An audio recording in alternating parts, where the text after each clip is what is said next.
నమస్తే, నేను లక్ష్మి. కాపుల చరిత్రకు సంబంధించి మగధా న్యూస్ ఎందుకు ఇంత ఎక్స్క్లూజివ్గా తీసుకుంది అనే అనుమానాలు చాలా మందికి వచ్చాయి. అసలు మేము ఒక పొలిటికల్ ఇష్యూలో భాగంగా ఈ ఇష్యూని టేకప్ చేయడం, నాకు తెలిసిన కాపుల సర్కిల్, నాకు తెలిసిన కాపులు ఉన్న పొజిషన్స్ అన్నిట్లో కాపులు ఒక స్థాయిలో ఉన్నారు.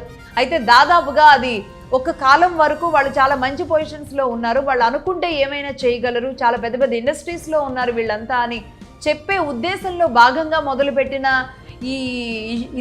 ఇది పరంపరగా, అంటే కాపుల చరిత్ర పరంపరగా కొనసాగేలాంటి పరిస్థితికి దారితీస్తుంది. నిజంగా ఇది ఇంతింతై వటుడింతై అన్నట్టుగా కొనసాగుతోంది. అసలు మొన్నటి ఎపిసోడ్లోనే కాపుల చరిత్ర 2లోనే అక్కడికి ముగిద్దాం అనుకున్నాం.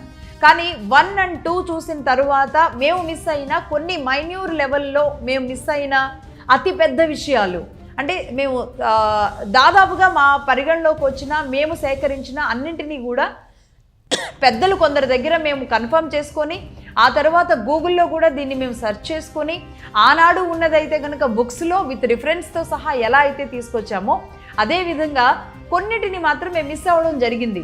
బట్ వాటిల్ని చెప్పకపోతే నిజంగా దీనికి ఒక పరిపూర్ణత రాదు అనిపించింది, కాపుల చరిత్రకి పరిపూర్ణత రాదు అనిపించింది. అలాగే కొన్నింటిని కొంతమంది అసలు మా గురించి చెప్పొద్దు అన్నారు, కొంతమంది మాత్రం కొంతమంది గురించి తీసాము అంటే కనుక అది వేల కొలిది అది వెళ్ళే అవకాశాలు కనబడుతున్నాయి. కొన్ని డిపార్ట్మెంట్స్లో వాళ్ళని, కొన్ని విషయాల్లో ఆ వెనుకున్న వాళ్ళందరినీ టచ్ చేస్తే.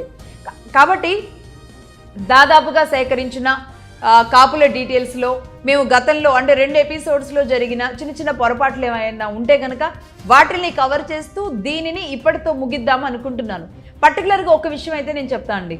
ఆంధ్రప్రదేశ్లో కులాల రగడ, కులాల ఇష్యూస్ బాహాటంగా మాట్లాడుకోవడం అనేది సర్వసాధారణం.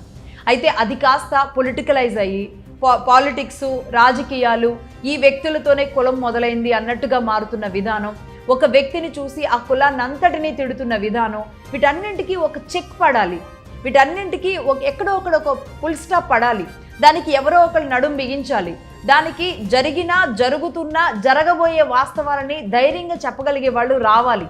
కాబట్టే నేను పూర్తిగా అంటే గతంలో జరిగిన కులాలలో జరిగిన చరిత్రలు ఏంటి, వాళ్ళు ఎవరెవరు ఎక్కడెక్కడ ఏ పొజిషన్స్లో ఉంటూ వచ్చారు అన్న విషయంలో నేను చెప్పడం మొదలుపెట్టాను. అయితే అది కాపులతోనే మొదలుపెట్టాను. నిజానికి కాపులు చాలా పెద్ద పొజిషన్స్లో ఉన్నారు అప్పటి నుంచి ఇప్పటి వరకు కూడా. కాబట్టి కాపులతో మొదలుపెట్టాను. ఆ తర్వాత అది రెడ్లు అలాగే కమ్మలు, బ్రాహ్మణులు అందరి విషయాల్లో కూడా తీసుకుందామని మేము ఆ సంకల్పం తీసుకోవడం జరిగింది. దానికోసం ఒక రకంగా ఒక కృషి, అంటే ఇంత షార్ట్ పీరియడ్లో ఇన్ని తీసుకురావడం అనేది అంత ఈజీ కాదు.